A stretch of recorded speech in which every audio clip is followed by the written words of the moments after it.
G'day, Mark Buttigieg here. I wanted to welcome you to my third podcast on the workers' side. Today, we've got two guests, which is a little bit unusual, from the RTBU, that is the Rail, Tram and Bus Union.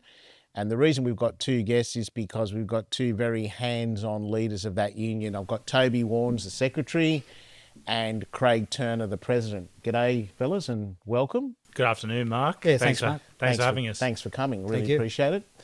I guess you guys just took over the union at a time where we still had a Liberal government in 2022 in your case, Craig, and I know that was a very difficult, protracted negotiation because we were in opposition at the time, and I remember watching that campaign. And then, of course, Toby, you were elected in 2024, but you're both involved in that agreement with the Liberal government. And then we had the Labor government elected in March 2023, and a new agreement was starting to be negotiated in 24. Just interested in walking me through that transition period from having negotiated an agreement under what would normally be considered to be a hostile government and then potentially a friendly government. But I just want to get your views on those expectations and what happened in reality. I thought that might be interesting. So I did the 18 one as well with the Liberal government when I was a delegate. So it was changing times. 18 to 22 were very hard, but then leaning into the next one, which we thought would be a smooth transition, didn't turn out to be that way. Yeah, so I mean, my first bargain with Sydney Trains and with the Liberal government, as you said, Mark, was the 2021-22, turns out to be 23 bargain. It was a long bargain. It went for, I think, about 20 months in the end. The biggest piece for us was the safety concerns we had with the new intercity fleet, which is, of course, now on the tracks up in the Blue Mountains and Central Coast Newcastle line, soon to be the Wollongong line. We were met with some really fierce opposition. I know Craig was intimately involved in that project since around 2014. So that's when it all sort of came to a head, when it looked like that train was coming out without the safety modifications made. And it all sort of coincided into a big perfect storm, which turned into the blow up with the last government right at the end of their tenure. And that part of that, refresh my memory, but part of that, what we refer to as the NIF, the new intercity fleet, were they the ones that were imported from Korea and didn't fit the tracks and all that sort of business? Yeah, they were the ones that wouldn't go through I think it was the 11 tunnels up in the Blue Mountains. Didn't fit, never would fit. You'd have the last government and New South Wales Trains try and tell you that they did that on purpose and they always intended to widen the tunnels. Baloney. That's obviously not the case. They bought a train off the shelf that was never going to work in the way that they bought it. And we've seen that time and time again with Transport for New South Wales, who continue to work in isolation away from the operational workforce who know how the railway works and keep buying these products that aren't fit for purpose and they don't do what they're supposed to do. And unfortunately, I think that the new government has been left with a number of these projects that they've been tasked to fix and are probably being unfairly criticised around the mistakes that were made over a very long period of time by the last government. So that was initiated by the Berejiklian government, the new intercity fleet from South Korea. The main aim for that government at the time was to get rid of all the train guards. And I remember them coming into the office in 2014 and saying, they're building a new train in South Korea. There's no guards on that train. It's driver only, and the guards can please themselves. They'll be all getting redundancy in the time. So that was the biggest challenge for our union, not only for the guards. I think there was 380 at the time. That was on the intercity network. But the major problem for us was we had approximately 1,600 on the suburban network. And their idea was to get the intercity in first, driver only, and then move across to the suburban. So it would have been 2,000 train guards, and they would have got rid of the station staff. Yeah, they were all gone. Yeah. Yeah. And back to your point, Toby, about the importance, because this is a consistent theme across a whole range of industries and unions. If management, in this case Transport for New South Wales, take the time to sit down and talk to the people who are living and breathing this, you actually could save yourself quite a bit of money get buy-in from the workforce and create a virtuous circle instead of, no, we know best, we're just importing these things from Korea and we know what we're doing, bad luck, you've got to live with it. Yeah, look, absolutely. And I think everybody knows that. It's just sometimes ideology can get in the way of good policy making and good policy decisions. And we saw it with the new intercity fleet. We've seen it with the new regional fleet. We've seen it to a certain extent with the metro projects.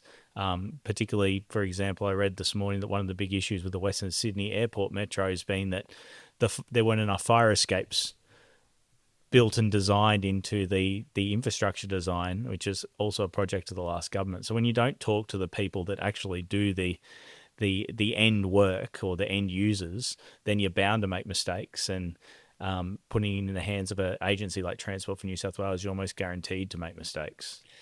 Now, tell me about this. So we got elected in March 2023. When I say we, the Minns Labor government, of which I'm part of. And then obviously there was the 2024 agreement, which was at times quite acrimonious as well. Did you expect as a union leader or union leaders that you were going to have to institute industrial action under a Labor government, or what was there an expectation that things would be more smooth, or did you go into it with your eyes open? I think some people thought it was going to be a pretty smooth transition, but I think the problem always has been if the Labor Party are in power and there's a union and there's an agreement being done, that realistically the Labor Party can't look to be favouring a union.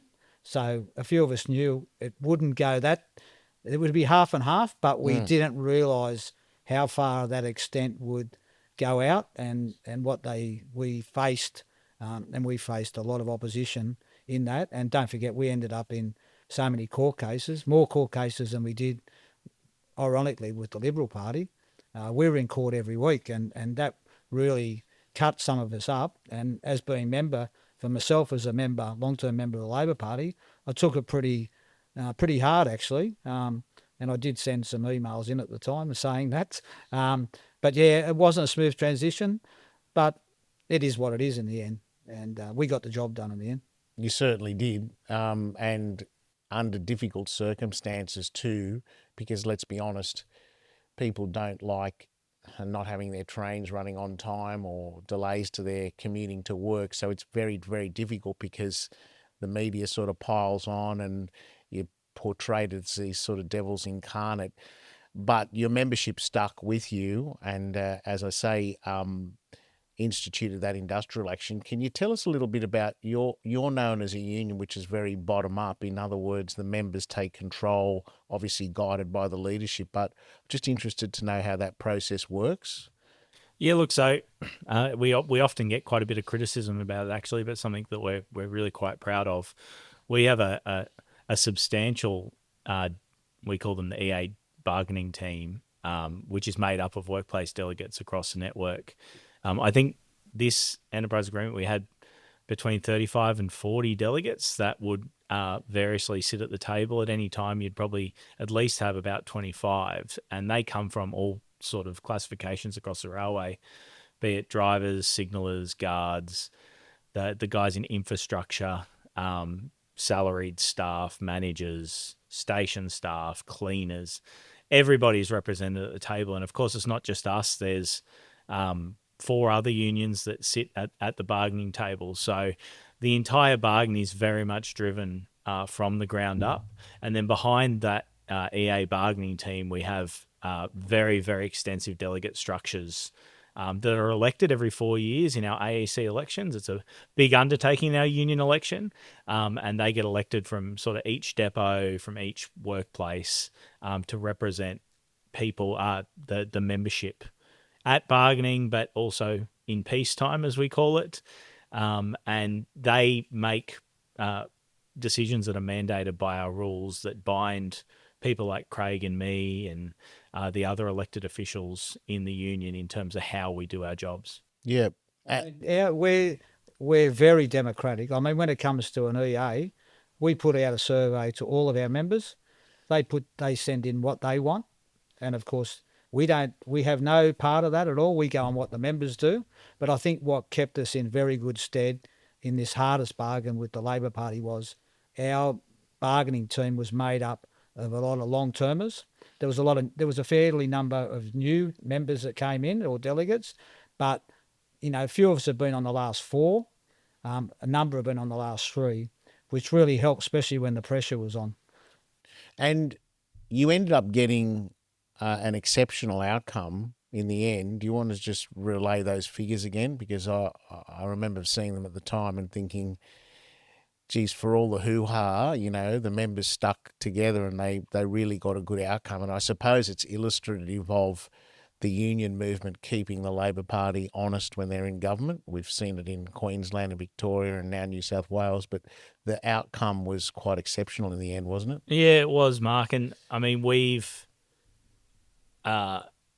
one thing about our union, and I know this exists in other unions as well, but it's particularly pertinent across the railway, is that our members really respect improvements in their conditions. They understand that improves their work life every single day. It can also add to the remuneration that you take home at the end of the fortnight, but it means that when you get out of bed in the morning and to when you come home at night, your work day is a lot more pleasant than otherwise would be. So we were able to achieve, I think it was about 83 improvements to conditions, which is fantastic. And obviously a pay rise that everyone was incredibly happy with. Obviously, we've come off the back. We weren't exactly bound by the last government's wage cap, but it obviously influenced the level of wage increases we could get. So our members were incredibly happy and supportive of the wage outcome that our EA bargaining team was able to achieve. And I've got to say, probably in contrast to a lot of the other sort of membership tours you do after an EA, there was very little criticism of the way that the bargain was conducted and the outcome that was achieved. So I think the membership are overwhelmingly happy with how the EA landed. And that's what was voted up. 90-odd% to vote it up. Yeah, That's unbelievable. Huge, yes. But yeah. and the members understand you're an affiliated union to the Labor Party, which means that you participate in the life of the party via annual conference and policy forums and all the rest of it. The membership understand that value and can see the leverage that you can exercise. Well, that's a question. So during the bargaining with the Labor Party, when the stinks were on and were in court, a lot of our members wrote into us telling us to leave the Labor Party as such. And we know where we stand with the Labor Party, whatever the Labor Party is. We need to stick with the Labor Party. So we had to convey that to our membership. Some people wanted to leave them as the members because we were still affiliated. But we did some things during that bargaining where the money, we did stop some money, some money going, because we had to pay big expenses going to court, of course. But probably overall, the proudest moment for our union, and I'm sure Toby will agree, is this EA. We went in, we never lost anything. And as Toby said, 83 claims got up. But the best part for our union was the lowest paid workers, the cleaners, ended up with the highest pay rise. So our lowest workers ended up with the highest pay rise, and their jobs are safe. So that's the main thing for us. And this, I saw some of the commentary at the time. I mean, this is the beauty of, I suppose, unionism in New South Wales and Australia generally. You're a member of a strong union like the RTBU, you can actually take home a decent wage that allows you to feed your family and live a decent life. But you see these headlines, train drivers earning whatever. I mean, why not? You've got CEOs earning obscene amounts of money for telling people what to do, and people begrudge a train driver because they earn 130, 140, 150, whatever it is. A working person should get rewarded, shouldn't they? And the union's the way to do it. Yeah, look, absolutely. And when you hear the Telegraph cite the figures, like they were talking about train drivers earning $180,000, $200,000 a year during that bargain. If someone were to earn that sort of money, you're talking about working 100-hour weeks. Yeah. Like, we're not talking about somebody who goes in the office at 9, clocks off at 5 and goes to the pub and earning $200,000. You're talking about somebody who is absolutely busting their gut to provide services to the people of New South Wales, and do it in a safe manner, which is often difficult. And it's one of the features of the railways. It's a super safety critical industry, something where if it goes wrong, it goes really wrong. So these guys provide real value to the people of New South Wales, and I think often that's missed in that conversation. But I think you're right, Mark. Begrudging somebody for earning a wage or a salary for doing a job that provides service to the people of New South Wales is it's really unfair. And a lot of that commentary around that was, it was obviously coming from a place that was designed to achieve a particular outcome at the time. But yeah, begrudging somebody for working as hard as our members work is extraordinarily unfair. Yeah, and they do like the drivers and the guards. The drivers do 12 months intense course. The guards 6. They work long hours, but most of all, the commentary against that were for people who just write or get on the phone or get on a microphone. But our members have people's lives on the line on an hourly basis. And as Toby said, when something goes wrong, you better believe it's going to go wrong. So for those people to earn a decent living, and that was built on unions, and the railways have been massive in the unions since the day dot. Our members, some people say they're very well paid. We say they deserve to get paid that. And in this era, you need to earn a decent wage to feed your family. Oh, absolutely. Yeah. This is the point. Why shouldn't working people get rewarded appropriately? Everyone else seems to get obscene amounts of money, but all you're asking for is a decent wage. Now, tell me, obviously that dispute and the resolution of that dispute and that agreement you got up was in rail. Tell me a bit about the buses space and where the union's at with buses. I know there's been the campaign against privatisation. I know our government's said that we're trying to reverse privatisation, and a lot of those bus contracts have been privatised over the years. But I just want to get a feel for where the union's at with that particular area. Yeah, look, Mark, it's something that we've really turned our focus to since we were able to settle the Sydney-New South Wales trains bargain. It is an industry that's in absolute crisis. You've got buses that they don't run late because a feature of the contracts is that if they run late, the private contractor he has to pay Transport for New South Wales a fee, but their services are cancelled. They just don't show up at all. So it's something that we're desperately trying to address. There's a massive bus driver shortage, which, if you believe in just something as simple as supply and demand, shows that these bus drivers just aren't paid or treated well enough for them to stay.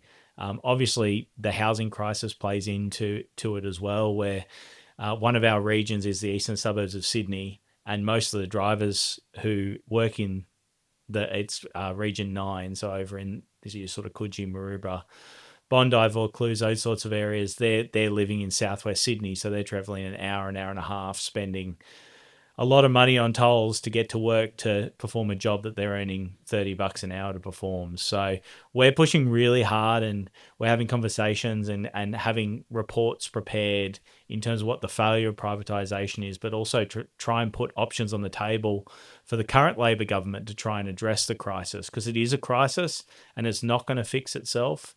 Some of these bus companies, they're not the most sophisticated mobs. For example, the other day in Newcastle, Keolis Downer Hunter forgot to order fuel for their buses, so the buses couldn't operate out of the depot. They're the sorts of situations we're dealing with. We're not dealing with sort of run-of-the-mill incompetence. We're dealing with companies that are undertended for the contracts in the first place. They're operating on a very narrow profit margin, and they're just trying to skim as much as they can off the top.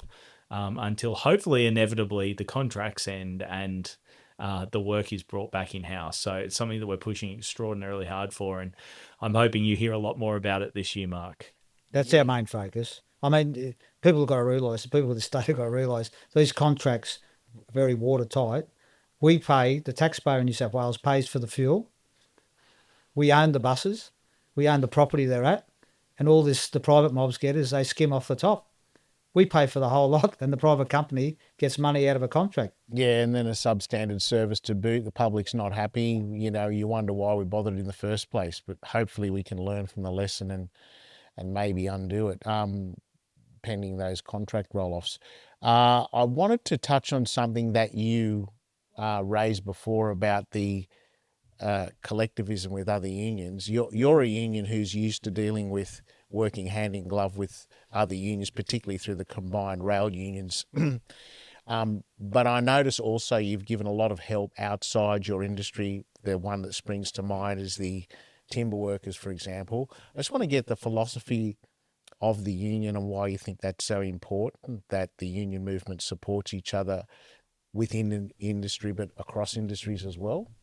Yeah, I mean, our union, even though not large in numbers as such, we are very powerful when it comes, and transport is the hub for New South Wales. So we've always been at the forefront to help out. We believe that's right. That's what we should do. And you talked about the timber workers, but also a major campaign for us to help out was the nurses. Yeah. That was a major one for us. I mean, we supported them by putting their stickers on our trains, etc. Because look, our members are paid okay, but we know the lowest paid, the nurses do the most work, most undervalued in New South Wales, and that's why we wanted to support them. The other thing I wanted to touch on was and you've already raised this in as part of the negotiations, and this is something that's going to be ubiquitous for the whole union movement and working people, the advent of technology, not just AI, robotics, and in your space, obviously driverless trains, driverless buses. Can you just give me a sense of where the union's heading with that and how you're going to deal with there would be obviously an incentive to introduce that kind of technology right across the world. Just want to get your views on that and the future. Yeah, look, I mean, the biggest piece for us at the moment is obviously the automation of our railways. It's here, whether we like it or not, and I must say proudly that we were actually just able to finalise an enterprise agreement with Metro Trains Sydney, on which 300 of our newest members were incredibly happy with the outcome as well. It obviously didn't have as much fanfare around it as the other bargain did, but they are a unionised workforce, and these systems can't run without workers, even if it is less workers. Look, we're a union that, although we are so obviously very rich in our history, we're a union that knows that technology is coming, and that we have to ensure that technology comes, but it complements the work of workers. It doesn't replace the workers. So our efforts aren't on stopping technology per se, but it's to ensure that it assists workers in the work that they do day to day, particularly around the AI revolution, I think they're calling it, ensuring that workers are adequately consulted in terms of when AI is being used, that AI is being used to assist workers in their work and not being used to replace workers, particularly around pieces like rostering. But as I said to you before, we are an incredibly safety critical industry. So ensuring that they're not tools like AI aren't used to replace human beings when it comes to safety systems and things like that. There's a massive concern there. But like most unions, and I think probably like most of the world's population, AI sort of came up and kicked everyone in the face. So it hasn't quite made its way into affecting our members yet, but we know it's coming, and we're trying to work with employers to see if we can find a way that it can be mutually beneficial rather than being a sledgehammer used to reduce the conditions of working people. So tell me, that it's a very interesting and important area, because I saw a fellow won a Nobel laureate a few years back, and his basic idea was that if you want to maximize the benefits of AI, the introduction of AI, then it makes sense to talk to the workers who are affected by it, tell them how to best use AI so they get the buy-in, you get the productivity uplift and the job security. To what extent do we see industry, employers, for example, like Transport for New South Wales, or in a broader context, governments dealing with this? Is there does there seem to be a general acceptance that workers need to be part of the solution as opposed to being told, or is it still in its infancy in terms of developing that? Like, are we getting any traction in that area? Look, in our experience, it's still very much being told what the new frontier is, and and workers being asked to accept what the outcome is. I hope that unions can turn that around. I think we can if we use our collective strength. I mean, you were talking before, Mark, about why unions should support each other, because there are these big issues that come and affect all working people. If it affects us in the railways, it's certainly going to affect the nurses in health. It's going to affect the teachers in the classroom. It's going to affect the timber workers in our forests. So if it's affecting one of us, it's affecting all of us. So I think this is one of those moments where the union movement does have to work together, and we need to say to employers that we're not going to roll over and allow you to steamroll us with this technology that seems very capable of potentially doing that.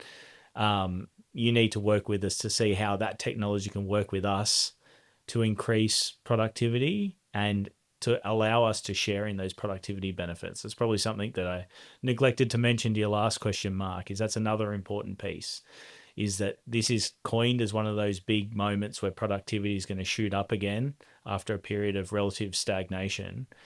If it is going to shoot up and it is going to be at the expense of some of the duties that our members do, then they rightfully should be able to put their hand out and ask for a share of those productivity benefits for the new work that they're potentially going to be performing. Yes, and there's no point having a massive productivity increase if everyone's on this employment scrap heap. Like, the first priority should be human empowerment and meaningful work, and then what we get out of it in terms of productivity uplift. I mean, think some companies just tend to see it through the prism of output's gone up. I don't care if a machine does it or AI does it or a human does it. We have to put people at the centre, is what. And that's why we need, and this will be in the future to strengthen in the EA with all this. I mean, technology. That's why there was something just on that point, Yeah. Craig. I'm interested in this. So obviously, EA's enterprise agreements are one mechanism where you can do these things. Do you think government's got a role to play too in terms of overarching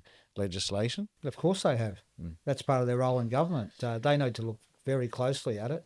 And as I said, with us, we know technology is coming in all facets like AI, but most of the jobs on the railways are hands-on.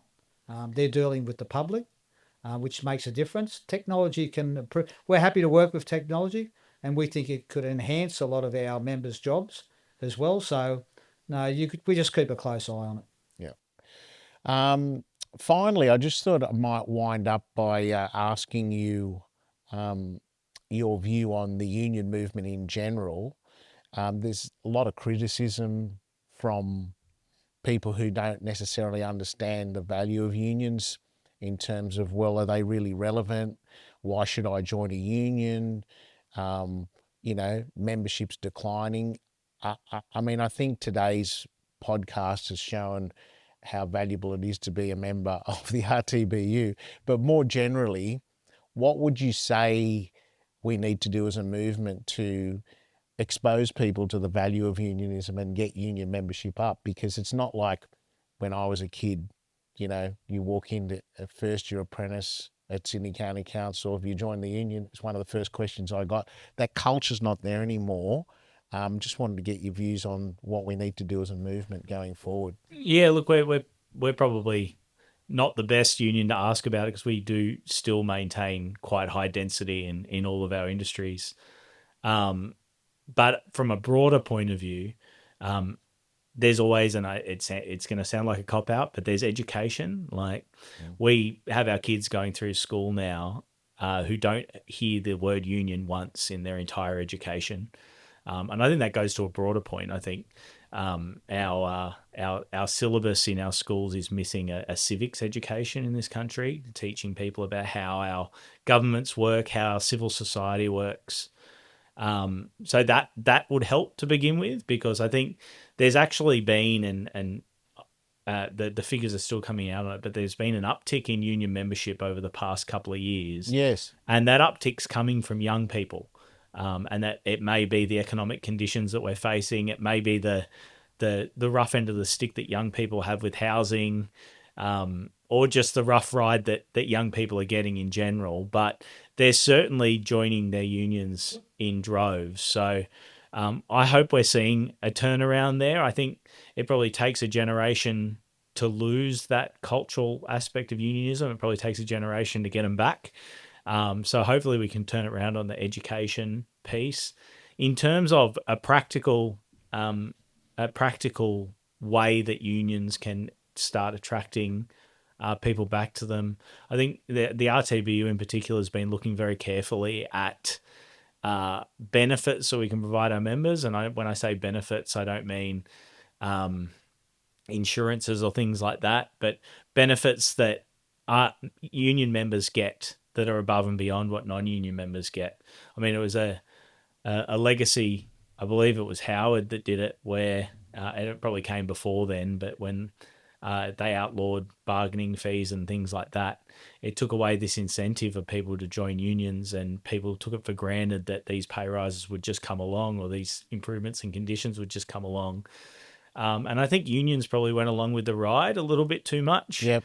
I think it's time for unions to take back that mantle of the organisations that help people and improve conditions, but people need to understand that it's the union that's doing that. And there needs to be, I think, even if it's just a small piece, a tangible benefit for workers who are members of the union over workers who aren't members of unions.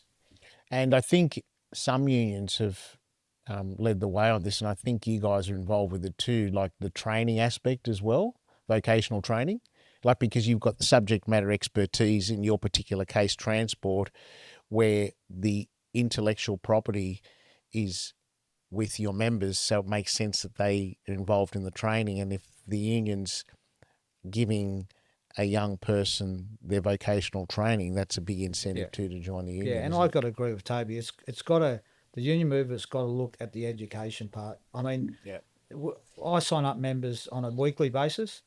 Some of these, they're kids, 19, 20, and they don't know anything about a union. They wouldn't know how it worked. They think the boss gives you every cent you get. And yet the whole history of this country in terms of the working person's paradise was formed on the basis of the union movement and the labour movement. So it's sort of almost beggars belief that it's not taught. Yeah, and unions are made out to be thugs and whatever. That's all you see the shock jocks get on. They're thugs like us. We stopped trains. It was more made up. But see, people think about unions as thuggery. That's not true. Unions are there to look after good people and make sure they get a wage. But it's got to start in the schools. They should do some kind of course going through, and the unions should concentrate and work through government to do that at the school level and to educate people where it all started and how it works. And the most thing is they can tell them that these people, if they join a union and they've got a decent job, this is how they can live their life, and they won't be treated badly or by an employer or whatever. They just have to be educated, and I think that'll solve the problem. Yeah, okay. All right, well, it's been a very, very interesting, stimulating discussion. Congratulations on the big wins you guys have had over the last 12 months. I'm sure you're looking forward to another busy year and take on notice that bus space that you're going to occupy with hopefully our government trying to unwind some of that privatisation. But really wanted to thank you both for coming along today. It's been a real pleasure, and we'll stay in touch, eh? Thanks, Thanks, Mark. Thanks for having us, Mark. Thank you. Good on you.